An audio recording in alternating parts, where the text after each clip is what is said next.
আসসালামু আলাইকুম। পৃথিবীর যে যে প্রান্ত থেকে শুনছেন এবং দেখছেন সবাইকে শুভেচ্ছা জানাচ্ছি। আজকে আমি বিএনপির ভারপ্রাপ্ত চেয়ারম্যান জনাব তারেক রহমানের কাছে এবং বিএনপির নেতাকর্মীদের কাছে আমি কিছু প্রশ্ন করতে চাই এবং কিছু জিজ্ঞাসা করতে চাই। যে সেটি হলো যে আমরা সাম্প্রতিককালে দেখেছি যে গত পরশুদিন সম্ভবত যে জনাব তারেক রহমান লন্ডনে লাল বাসে উঠছেন, ওয়েস্টার টাচ করে বাসে উঠছেন এবং বাস থেকে নামছেন। এগুলো দিয়ে বিএনপি প্রচারণা চালাচ্ছে যে লন্ডনে তারেক রহমান স্বাভাবিক জীবনযাপন করে। কিন্তু এখানে দুইটা প্রশ্ন। নাম্বার ওয়ান হচ্ছে যে লন্ডনে ভাই এই জিনিসটা কোনো অস্বাভাবিক বিষয় না যে তারেক রহমান একাই লন্ডনের লাল বাসে চড়ে। এই দেশের প্রধানমন্ত্রী বরিস জনসন সে সাইকেলে চড়ত। আপনি তো লাল বাসে চড়েছেন, সাইকেলে চড়ত।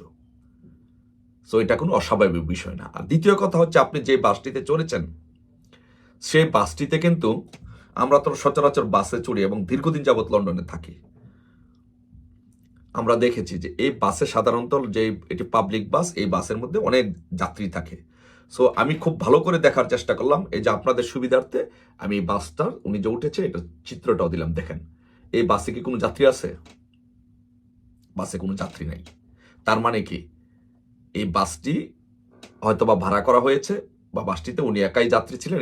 এই সিনারিটা, এই ড্রামাটা করার জন্য উনি বরং আরো দেশের অনেকগুলো টাকা ওনার ইমেজটা বাংলাদেশে দেখানোর জন্য যে উনি স্বাভাবিকভাবে চলাফেরা করেন, এই জন্য কি করা হয়েছে, বরং বাংলাদেশের টাকা খরচ করা হয়েছে। বাংলাদেশের গরিবের টাকা, ট্যাক্সের টাকা খরচ করে এর ড্রামা তৈরি করা হয়েছে। যাক, আপনি ড্রামা তৈরি করতে পারেন। সো আমি বলবো, আমি যে কথাটি মূলত বলতে চাই যে সেটি হচ্ছে ভাই, ড্রামা, প্রতারণা, প্রতিহিংসা, এইগুলোর রাজনীতি বাদ দিয়ে আসুন বাংলাদেশে সঠিক রাজনীতি করি, গণতন্ত্রের চর্চা করি এবং বাংলাদেশে গণতন্ত্র পুনঃপ্রতিষ্ঠা করি। ভাই জনাব তারেক রহমান, আমি আপনাকে বলি, আপনি জিয়া রহমানের ছেলে, জিয়া রহমান সাহেবের ছেলে। জিয়া রহমান উনি মুক্তিযোদ্ধা ছিলেন, এটা আপনারা দাবি করেন এবং আপনাদের দলটা এই মুক্তিযুদ্ধের উপর ভিত্তি করে, যেহেতু উনি মুক্তিযোদ্ধা ছিলেন আপনারা দাবি করেন, তো ওনার এই স্পিরিটের উপর ভিত্তি করে কিন্তু আপনারা দলটা পরিচালিত করেন। যদি তাই করে থাকেন তাহলে আমার প্রশ্ন ভাই, আপনি তো জিয়া রহমানের ছেলে, আপনার মা ওই দেশের প্রধানমন্ত্রী ছিল, আপনি রাজনীতি করলে হয়তো বা আপনি কোনোদিনই দেশের প্রধানমন্ত্রী হবেন, এটাই তো স্বাভাবিক। তো তাহলে যদি আপনার বাবা যদি এদেশের রাষ্ট্রপতি হয়ে থাকে, আপনার মা যদি প্রধানমন্ত্রী হয়ে থাকে, তাহলে ভাই জনাব তারেক রহমান আপনার এরকম প্রতারণা, প্রতিহিংসা, এগুলো রাজনীতি করতে হবে কেন ভাই? কেন আপনাদেরকে প্রতারণা এবং প্রতিহিংসার রাজনীতি করতে হবে? আপনি আমাকে বলেন। আমি আপনার জন্য, আপনার নেতাকর্মীদের জন্য এবং দেশবাসীর জন্য আপনাকে কিছু উদাহরণ দিচ্ছি। আচ্ছা বলেন তো ভাই, 91 সালে নির্বাচনে যখন আপনারা ক্ষমতায় এসেছিলেন, আপনার মা ক্ষমতায় এসেছিল, তখন 15 ফেব্রুয়ারি নির্বাচনটা দেওয়ার কি দরকার ছিল? মাগুরা নির্বাচন করার কি দরকার ছিল? মিরপুরে নির্বাচন করার কি দরকার ছিল? সো এইগুলো করে বাংলাদেশে প্রথম রাজনীতিতে নির্বাচনটাকে বিতর্কিত কে করেছে? আপনারা করেছেন। আচ্ছা, ভালো কথা, আপনারা বিতর্ক করেছেন। সেই প্রেক্ষাপটে আওয়ামী লীগের আন্দোলনের ফলে 1996 সালে যখন তত্ত্বাবধায়ক সরকার আসলো, সেই নির্বাচনে আওয়ামী লীগ বিজয়ী হলো, বঙ্গবন্ধু কন্যা এই দেশের প্রধানমন্ত্রী হলেন। আচ্ছা বলেন তো, বাংলাদেশের ইতিহাসে আপনি একটি নির্বাচন দেখাতে পারবেন যে একটি ট্রানজিশন, পাওয়ার অফ ট্রানজিশন, একটি ট্রানজিশন দেখাতে পারবেন যে কেউ শান্তিপূর্ণভাবে ক্ষমতা হস্তান্তর করছে, কোনো রাজনীতিবিদ, কোনো প্রধানমন্ত্রী দেখাতে পারবেন না। সেটা কে করেছে? প্রধানমন্ত্রী শেখ হাসিনা সে কাজটি করেছে। একমাত্র প্রধানমন্ত্রী শেখ হাসিনা বাংলাদেশের শান্তিপূর্ণভাবে ক্ষমতা হস্তান্তর করেছে 2001 সালে, এবং সেই সময় আপনারা ক্ষমতায় এসেছেন। কিভাবে এসেছেন, কি হয়েছে, কারচুপি, সেগুলো নিয়ে কথা বলবো না, বাট আপনারা ক্ষমতায় এসেছিলেন। তাহলে বাংলাদেশে কে গণতন্ত্রের বীজ বাংলাদেশে বপন করেছে? কে? বঙ্গবন্ধু বপন করেছে এবং তার কন্যা শেখ হাসিনা করেছে। আপনারা কিন্তু করতে পারেন নাই। তারপরে যখন 2001 সালে যখন নির্বাচন হলো, আপনারা যখন ক্ষমতায় আসলেন, এসে আপনারা কি করলেন দেখেন।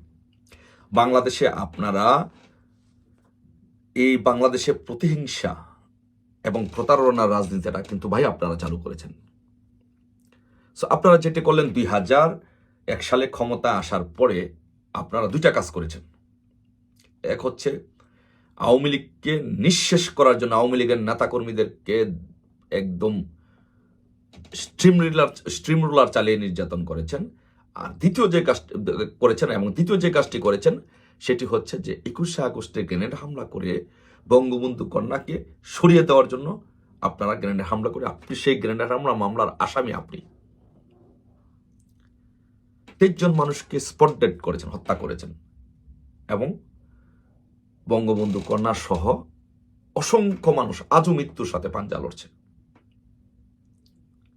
তাহলে ভাই আপনি বলেন, বাংলাদেশের রাজনীতিতে এই প্রতিহিংসা পরায়ণ রাজনীতি, খুনের রাজনীতি, নিঃশেষ করে দেওয়ার রাজনীতিটা কে চালু করেছে? আপনার দল করেছে, আপনি করেছেন। কেন আপনাকে এই কাজটা কেন করতে হবে? এই প্রতারণার রাজনীতি না করলে তো পারতেন। তারপরে নির্বাচন প্রক্রিয়াকে বিতর্কিত করেছে। আপনার 15 ফেব্রুয়ারি নির্বাচন তো একবার আপনারা এই কাজটা করলেন। এই ধারাবাহিকতা বজায় রেখে আপনারা যখন 2005 সালের দিকে এসে আপনারা বিচারপতি কে এম হাসানকে প্রধান তত্ত্বাবধায়ক সরকারের প্রধান করার জন্য তার বয়স বাড়িয়ে তাকে প্রধান বিচারপতি করার জন্য প্রধান উপদেষ্টা করার জন্য আপনারা একটা প্রক্রিয়া শুরু করলেন। তখন আন্দোলন হলো, 111 আসলো। কেন আপনাদের বারবার নির্বাচন বিতর্কিত করতে হবে, প্রতারণা করতে হবে, প্রতিহিংসা করতে হবে কেন? রাজনীতি কি প্রতারণা এবং প্রতিহিংসা ছাড়া করা যায় না?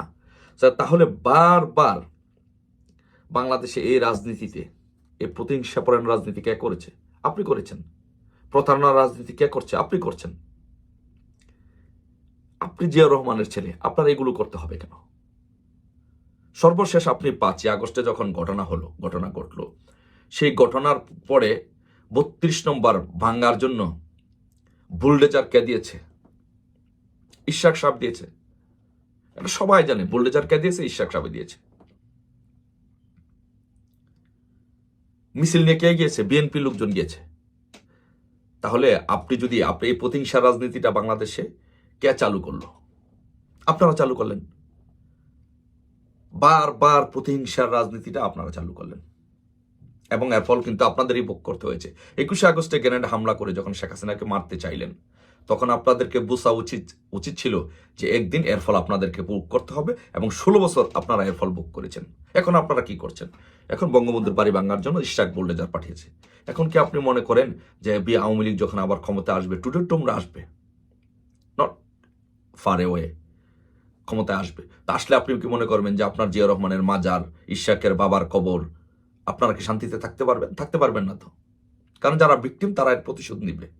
তাহলে বারবার আপনারা কেন এই প্রতিহিংসার রাজনীতি বাংলাদেশে চালু করেন? বারবার কেন আপনারা এই পথে হাঁটেন? সর্বশেষ এখন যে বিষয়টি নিয়ে কথা বললে, যে জুলাই সনদ, আপনারা জুলাই সনদ দিচ্ছে আর আপনি চুপ করে বসে থেকে জুলাই সনদকে সাপোর্ট করে যাচ্ছেন। আপনি কি জানেন যে এই জুলাই সনদ যে আপনাদের অপমৃত্যু ডেকে আনছে, রাজনৈতিক অপমৃত্যু ডেকে আনছে?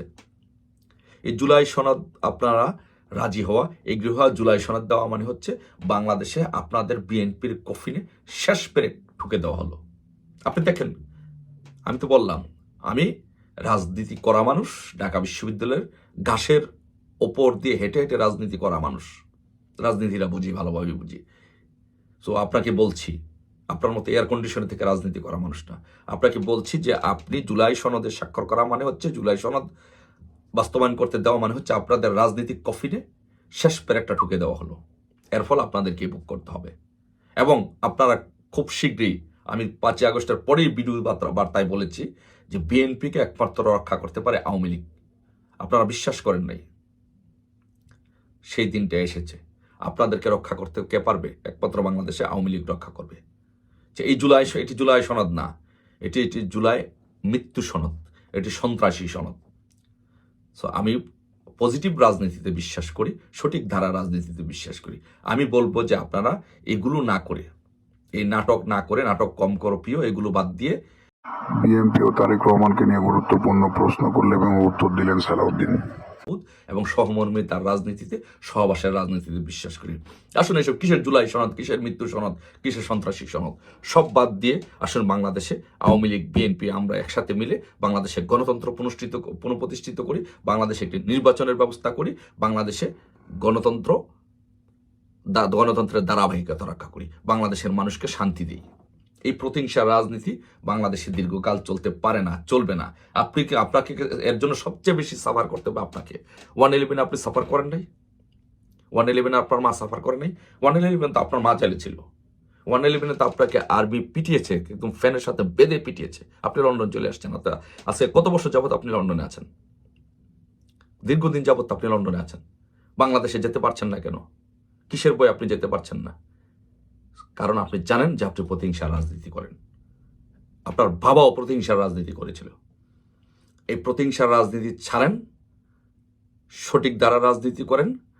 আপনারাও বাংলাদেশে একটি বড় রাজনৈতিক দল, বাংলাদেশ আওয়ামী লীগ এই দেশের স্বাধীনতার নেতৃত্বদানকারী দল। আসুন বাংলাদেশে সঠিক রাজনীতি ধারাতে বাংলাদেশকে ফিরিয়ে নিয়ে আসি, বাংলাদেশে গণতন্ত্র পুনঃপ্রতিষ্ঠা করি। বাদ দেন এইসব ভাঙ্কি ভাঙ্কি, বাদ দেন এইসব জুলাই সন্ত্রাস, জুলাই সনদ। আশা করি আপনাদের বোধোদয় হবে। বাংলাদেশের রাজনীতিতে গণতন্ত্র পুনঃপ্রতিষ্ঠায় আপনারা সকলে ভূমিকা রাখবেন। সেই আশাবাদ, সেই প্রত্যাশা ব্যক্ত করে বিদায় নিচ্ছি। জয় বাংলা, জয় বঙ্গবন্ধু।